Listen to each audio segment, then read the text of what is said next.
Good evening, I'm Becky Wilcox, and you're watching Insight News TV, your trusted source for urgent updates and comprehensive analysis. Tonight, we delve into a seismic shift in global politics.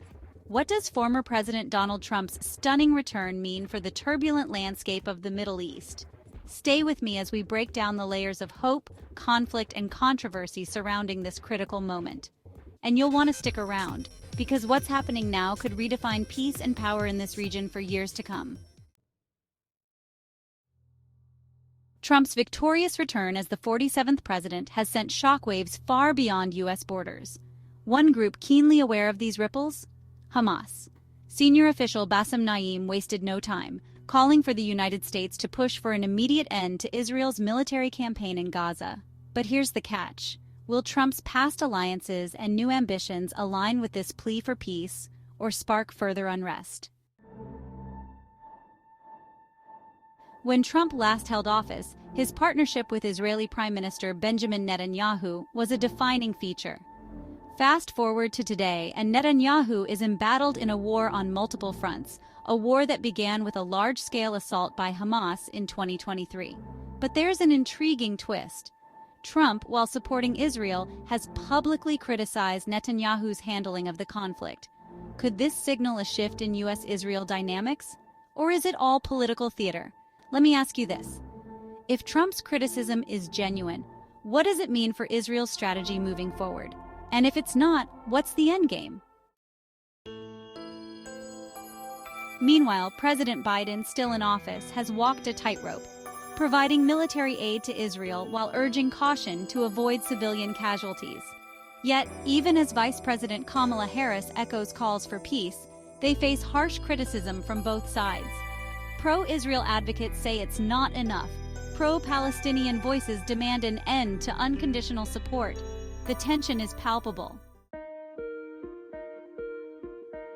But here's what you may not know.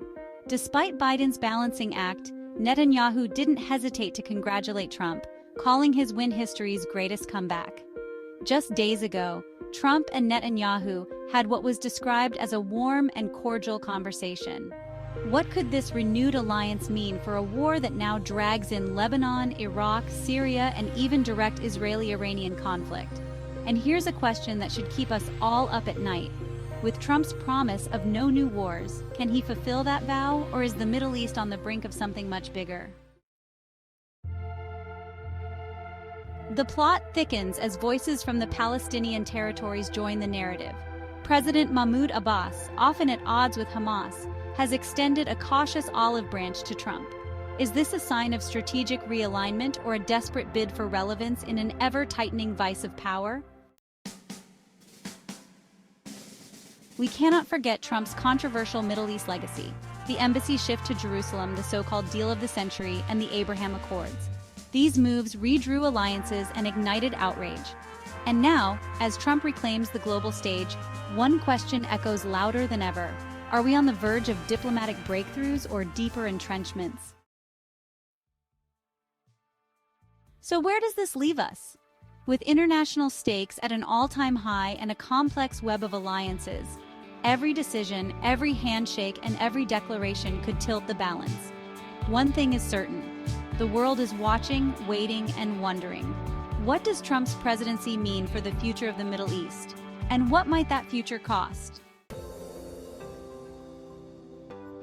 This is Becky Wilcox for Insight News TV.